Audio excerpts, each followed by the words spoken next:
It's me, it's TRG, the Ramblin Gambler, and this is my Casino Combat podcast. Please remember that on this podcast, we spell combat with a K.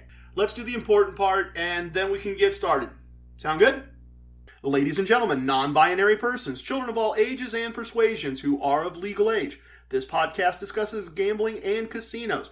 Gambling is a morally questionable life choice. Do not gamble with money you cannot afford to lose. Do not gamble with money you need to pay your bills. My past performances are not indicative of anyone's future results, including my own. If you have a gambling problem, contact your local problem gambling hotline. If you do not know the phone number for your local problem gambling hotline, send an email to help@casinocombat.com. We will find that phone number. We will make sure you have that phone number. Everything I'm going to share with you in this podcast is based in fact. Names and dates have been altered to protect the innocent and the guilty. Minor items unrelated to outcomes may be omitted in the interest of brevity and clarity. Wow. let me take a breath here, folks. Anyway, I am the Ramblin Gambler. This is episode number 4 of my podcast, and today we are going to do Casino Combat core concepts, and we are going to discuss gambling bankrolls. We will have a moment of casino wisdom, and the rambling segment features a return to an old friend. We're going to finish up in the VIP lounge. Sound good? Any questions? Wait, you don't have any way to ask questions, do you? My fault, my bad, but problem found, problem solves. If you have questions, send them to questions@casinocombat.com with a K, and I will start answering the best ones during future podcasts. I'll get to core concepts in a minute, but I got a couple things I want to talk about first. Thing 1. I've had some emails, people who think I should not be going to casinos during a pandemic. Words like reckless and irresponsible have been used, and I'm sorry, folks, I'm just not going to talk about COVID except as it relates specifically to casinos.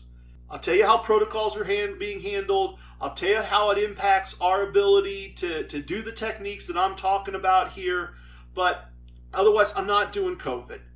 I don't know the right thing or the wrong thing for myself or anybody else. I am not a qualified medical person, and I have no idea who's right and who's wrong in all of this. I'm a guy trying to get his side hustle together. And if we're all being really honest, I hope I help you. I want to help you. You know, I want to build a little group of combatants out there that follow this and do this. I want to leave this as a legacy for a new little lion. But I'm not trying to tell you what's right, wrong, otherwise. I'm going to talk gambling, and my COVID input is going to be based on what happens with the gambling. Other than that, you're welcome to send me your emails. I appreciate it. I'm grateful that you're listening. I'm sorry that I've upset you, but no COVID talk. I'm just not going to engage. Thing 2, kind of along the same lines, I'm getting some emails that somehow want to make this about politics because I said X, that means Y, or I'm part of this group or I'm part of that group. I'm not. I'm not, and if I am, it's not part of this podcast. The only politics I'm going to do are, like, here's a great example. My state is currently considering 2 different bills to legalize casino gambling for sports. And they're different, and they'd be put together differently, and they'd have different repercussions and ripple effects for gamblers in my state. Okay, fair game. Happy to talk about that. That's something I know something about. I have an opinion that could actually be meaningful and useful, and I'm more than willing to do that. But I don't want to hear your conspiracy theories, and that doesn't mean you're not welcome to send them. I appreciate you listening. I'm glad you're listening. I'm grateful, okay? But I'm not going to get in a back and forth. I could do Facebook if that's what I wanted to do.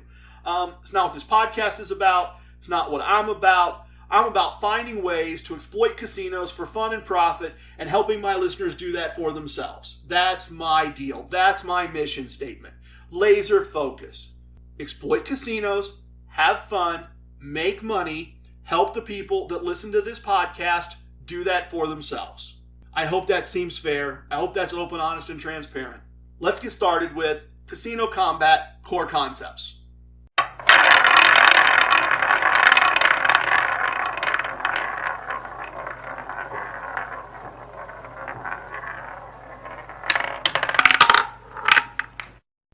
I hope you remember the core concepts from previous episodes, but for anyone joining us, let me run them down real quick.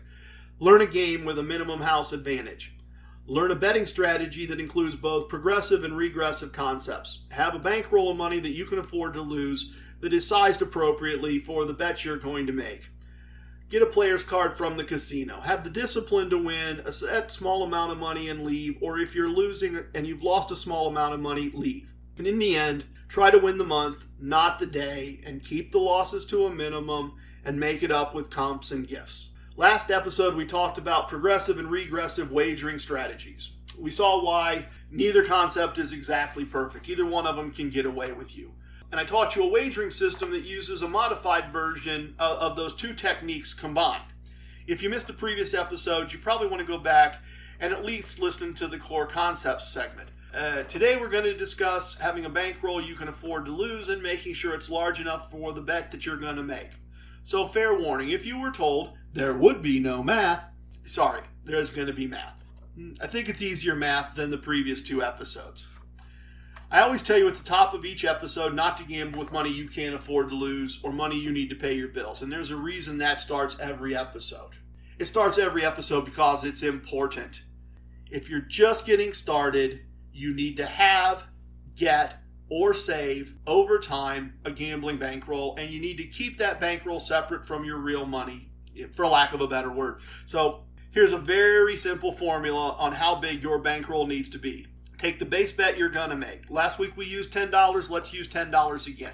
You need 10 bets as your buy-in at the table. And you need a minimum of 3 buy-ins to even enter the casino. So $10 times 10 bets times 3 tables. $300 in this example. If you don't have $300 that you can afford to lose, do not go to the casino. Again, if you don't have $300 you can afford to lose, don't go to the casino. If you have $300 you can afford to lose and you get to the casino and the only tables there are $15 and $25, leave the casino.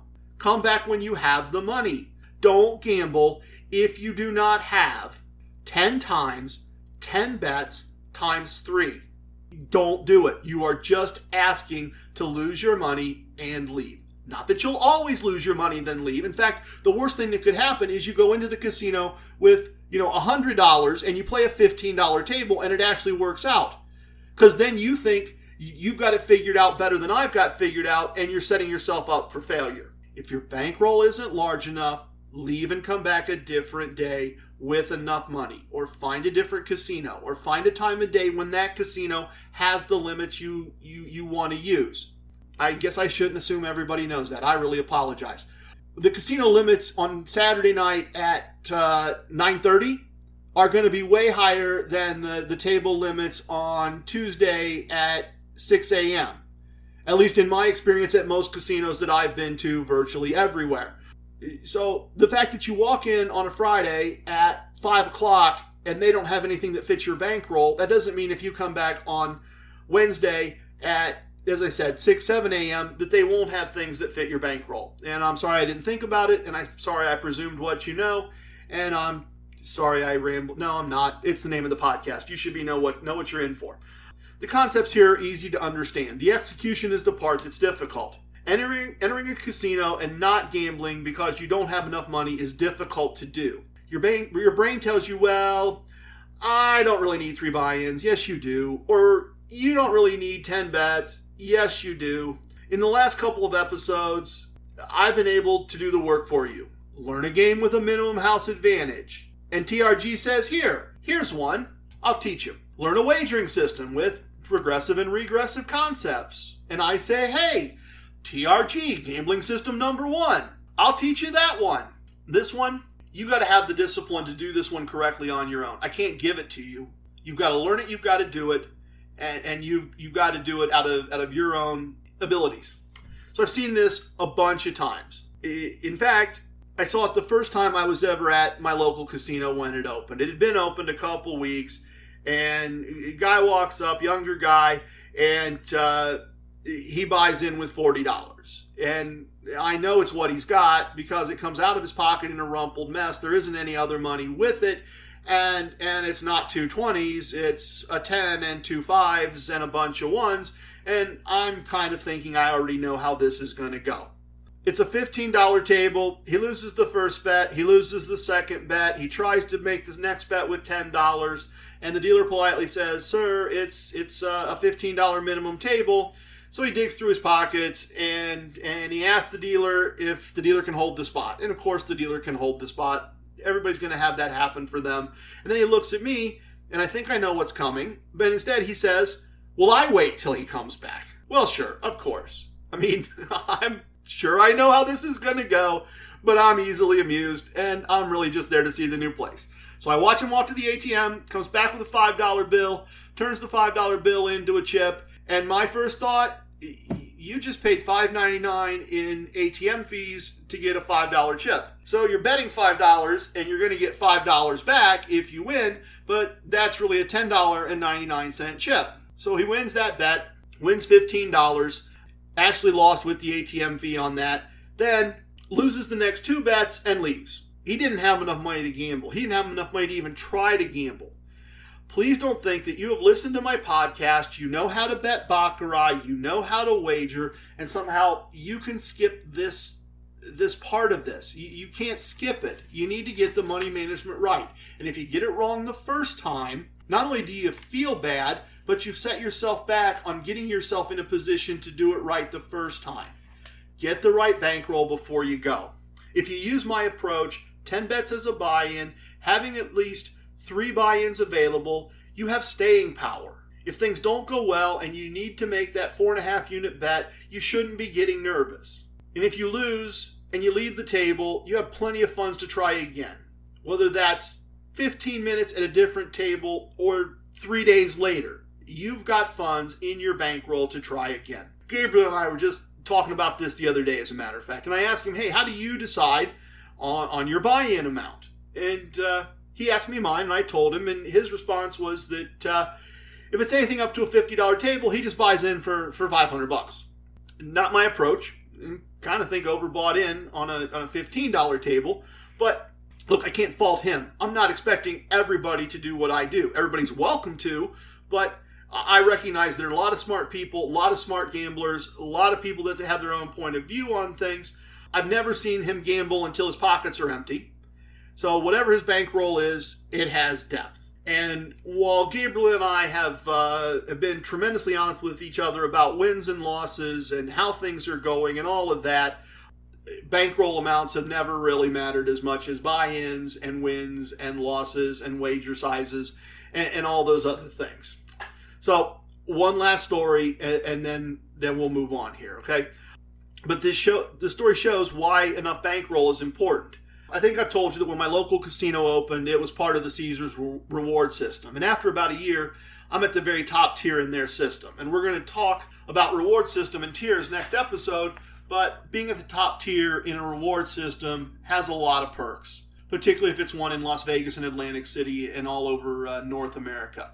Anyway, eventually my local casino ownership decided they didn't want to be part of Caesars Reward anymore, and they create their own local reward system. But I'd gotten spoiled after 3 years at the top of the Caesars system, and I don't want to give that up. So I started gambling less at my local casino and making more trips to Las Vegas and Atlantic City to earn enough points each year to stay at the third level of the system. I was going to have to gamble way too big to get to the fourth tier again. But at level 3, if you get to level 3, you're getting most of the goodies and you're getting the important goodies. So I'm short on points. It's in the fall. I take a long weekend trip to Las Vegas with Mrs. TRG's blessing, mostly because she knows that if I finish the points, we're going to enjoy the benefits for a whole year, and she's going to get plenty of those benefits. I was in the middle of a good month. Everything was fine. So I took 3 days worth of gambling money for $15 tables. And I really intended to completely stay, and frankly did completely stay, at $15 tables. And the only way I wouldn't have done that is if I'd won big the first day, I might have refigured the bankroll and decided no, it was going to move up to 25. But no, that didn't happen. In fact, it didn't happen at all. It was miserable. I'd lose 3 or 4 hands and then pick another table down about $100, and then I'd repeat that process and then go to another Caesars property and then repeat that process, and I'd go to the VIP lounge for food and have a drink and try again and lose again. And did I say it was miserable? I think I said it was miserable. It was miserable. But you can see that after several losing tables for the day, I still had some of that money. And this happened again the second day and ended up being an early night. So the last day I slept in and the morning session was more of the same. But in the afternoon, I got a little win going. Won back a nice piece of what I'd lost. Not perfect, not a winning trip, but I got a little dinner and took a minute, took a break, figured out what I was going to do. So what I did was there was a casino right next door that was also a Caesars property that I always have a good time when I'm there. I don't always win when I'm there, but I always have fun. I like it. I like the atmosphere. The rules, you couldn't ask for more. The glassware is wonderful. Just everything I like it. So the plan is I'm going to go over. I'm going to get an after-dinner cocktail, and I'm going to play until I lose 3 hands. And when I lose 3 hands, I'm done. Hard cutoff, out the door, in bed, airport the next day, done gambling for the trip. And it just never happened. I played, and I played, and I played, and I played, and I never lost three hands in a row. And as much as I don't ever like to walk out on a streak, finally at 5 a.m., needing to leave for the airport in 3 hours, I stopped playing and went to the hotel to get a little sleep and shower and pack. I finished the trip with a profit after expenses equal to 6 weeks' pay. 6 weeks, folks. I got to think for anybody out there, winning 6 weeks' pay in one day changes your world just a little bit, or your kids' worlds, or your parents' worlds, or pays off your car, or something. And if not, once again, maybe gambling isn't the best thing for you, or maybe you just have so much money it doesn't matter. I don't know. But great trip, plenty of points, plenty of profit. Don't get caught up in the profit of the story, as much as I was just boasting a bit. Focus on the discipline and money management involved. The winning doesn't happen if I go off plan. The winning doesn't happen if the second night I just say, oh, what the heck, it's 9 o'clock, but I'll just start betting tomorrow's money. If I do that and it keeps staying south, I don't have the money the next day unless I hit the ATM, which I never ever really want to do. It doesn't work. So look, for a plan to work, you usually have to work the plan. I stuck to my process. I stuck to my plan. I limited my losses. I used my technique and then made bank when things turned my way. Our next segment is a moment of casino wisdom.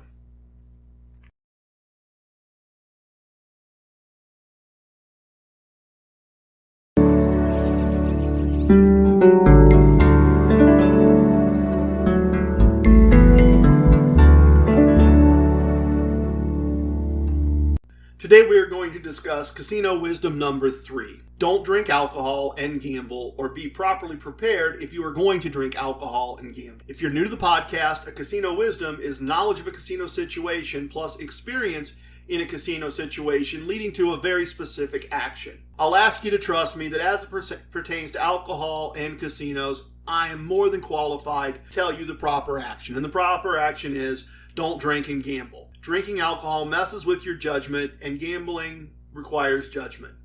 My best advice is win your money, then celebrate with a cocktail. And quite frankly, in the pandemic, if you're going to celebrate with a cocktail, celebrate in your hotel room, have 3, drive home the next day. That's probably the best way to go. Casinos in many states offer free drinks.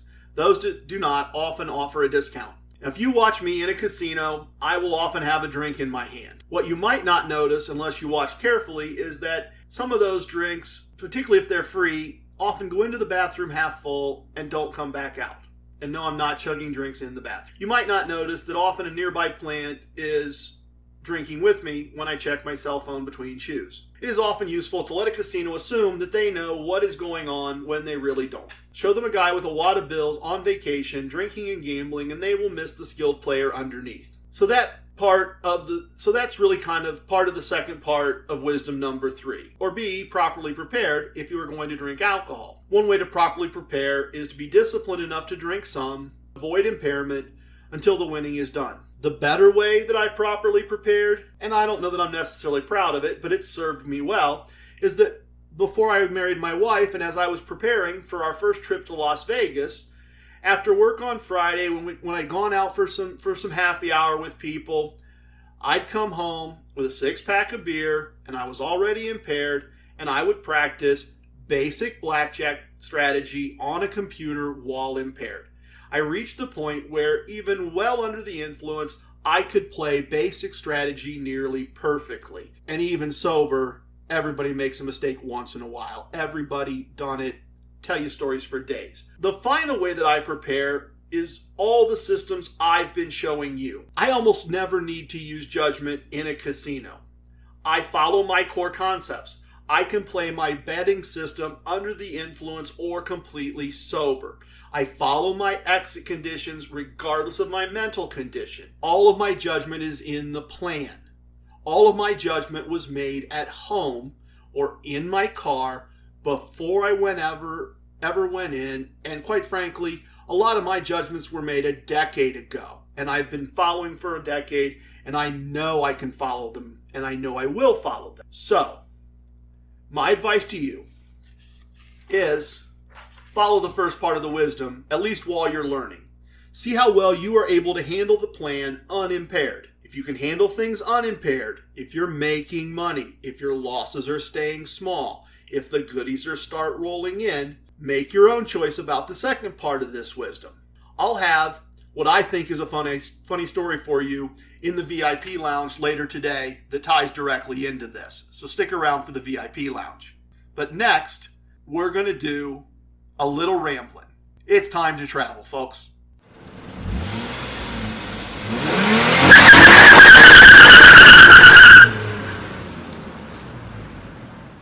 This week, we were back at our first casino, my old home casino, thanks to Bubba getting us a room in a sold-out hotel. There isn't much to tell you about this, really, but I'll hit the highlights. Additional safety protocols have been added since our first trip. There are now squares taped on the floor for each chair at a table, and your chair has to remain in the square. And if that happens while you're a little further back from the table than you'd ideally like to be, everyone is going to be 6 feet apart. Also, masks are now required at all times, and smoking is not allowed anywhere in the building. And I don't want to discuss masks, and I know everybody's debating masks. For me, for mine, for where I am at this thing, I'm happy with all masks everywhere, and I'm always happy if there's no smoking because I quit smoking forever ago. The other nice part here is that casinos are open in all the adjoining states and have been for almost 2 weeks. Capacity and demand are no longer an issue. Seats at tables, seats at slot machines, all readily available. And the final bonus is that the steakhouse and the sports bar are now open, and so we have additional food choices and some, more upscale food choices at that. We had a nice time. We lost and spent a day's pay. Not great, not the end of the world. So this is probably our last gambling for the month of June. I mean, it's possible. I got to stop down and get a bag for Mrs. TRG at my local casino on Monday. So maybe one more little session. But regardless, we're going to finish the month with a profit after expenses. More than a week's pay. I would have been fine with losing and spending money the first month to get things started. A profit's just bonus. It's just a bonus. The last thing I want to do is fully get things going, and I want to do that by getting something started with Caesars reward system. Normally I'd have been Caesars properties in Las Vegas and Atlantic City several times between January and June. I'd have gotten a fair amount of points. I'd have tried to get more than half the points that I needed to get to their third tier. So I'm behind on points, but they have a property south and west of me. It's a riverboat with a connected hotel. I was there once years ago. 5-hour drive. Wouldn't normally drive that far to gamble, but we got time. It's a reward system that I want to be in. Little bit of bonus. They've lowered their requirements for this year, so you have to earn less, and they're giving 5 times points in the whole month of July. So there's a lot of value here. Bonus. My reward status from last year gets me a room rate that's just $80 a night. So they're meeting me part way. They're helping me out a little. Think about that. Friday night, Saturday night, holiday weekend, even in a pandemic, and they want $80 a night. How can I argue? So 4th of July weekend, here we come. Our final segment is a trip to the VIP lounge.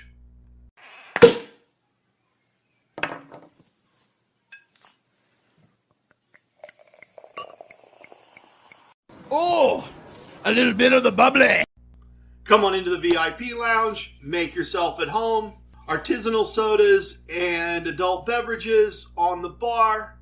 Sip what works for you. And ironically, our casino wisdom today was, don't drink alcohol and gamble or be properly prepared. But we're not doing any gambling here.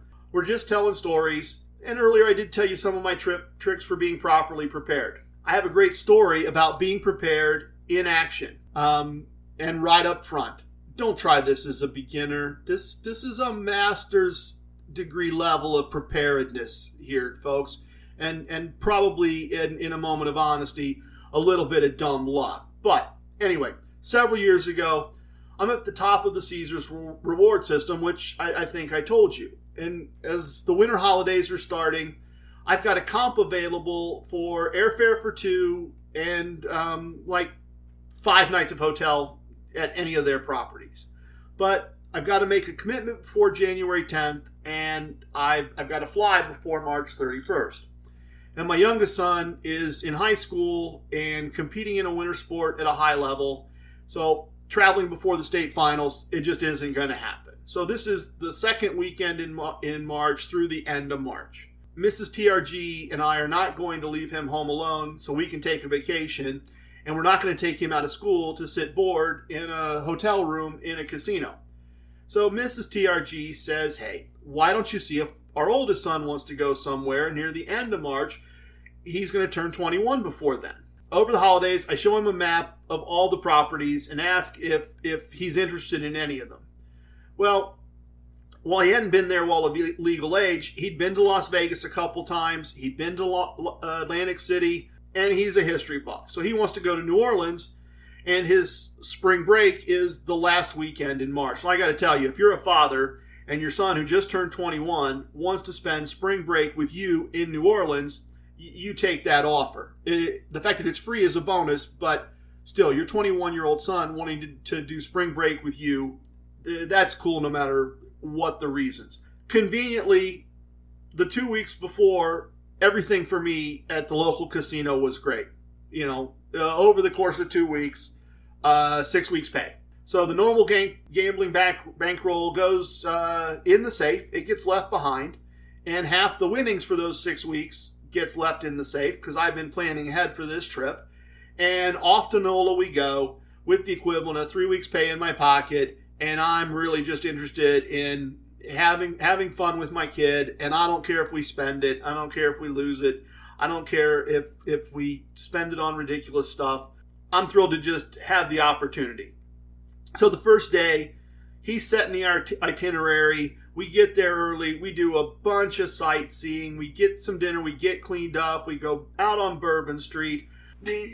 Objectively, I'm going to say we didn't really overconsume. We certainly didn't overconsume by Bourbon Street standards, but we certainly did consume. And so as we're coming back into the casino on the way to the hotel, I say to my son, hey, do you want to stop and have a drink while I play some cards? And he's like, no, you don't need to buy me another drink, Dad. And I laughed and I said, if I'm playing, the drinks are free. And he's like, wait, mine too? And I'm like, yes, number one, son, yours too. So I play a bit, and he enjoyed the freedom of being 21, not far from the elevator to his hotel room, and having a waitress happy to bring him free drinks. Nothing too extreme. He didn't 21 overdo it. He had a few, and he decided he was going to call it a night. And I should have joined him, but the table was rolling, and I hate leaving when I'm winning, and particularly when I'm winning with house money. So, did I mention long day, hot sun, a lot of sightseeing, a lot of walking, plenty of food, plenty of drinks? From my point of view, folks, I nodded off. The next thing I clearly remember is looking at a table piled full of neatly stacked chips in appropriate amounts. The $500 chips were in piles of 10. The $100 chips were in piles of 10. The $25 chips were in piles of 200, just exactly the way I do it. And the floor boss says, oh, you're fully back with us. A lot of people hate you. And I was like, why? What did I do? What did I do? And so I'm counting this large pile of purple and black and green chips. And I find out from the floor person that over the course of several hours, multiple people joined me at the table and lost. and lost bad while I'm half awake. And the boss says that it's the damnedest thing. Every time she was ready to ask me to go up to my room and call it a night, I would make exactly the right basic strategy play. And she quickly figured out my betting system, and I never left it. I never did anything random. I never made any mistakes. I just kept winning. I never missed a bet. I never missed a hand. I never made a wrong play. She had never seen anything like it. I had bought in with 3 days' pay, and I had won 6 weeks' pay. And that, my friends, is being prepared before you drink and sightsee and gamble. I know a great deal about casinos, and I want to learn more about casinos, and I am more than happy to learn from you. Got an idea, got a concept, got something you think that, fits in with what I do and how I do it, send an email to whatido@casinocombat.com. And if you have questions, send them to questions@casinocombat.com. That's it, folks. I appreciate you listening. I hope you remember that Casino Combat is spelled with a K.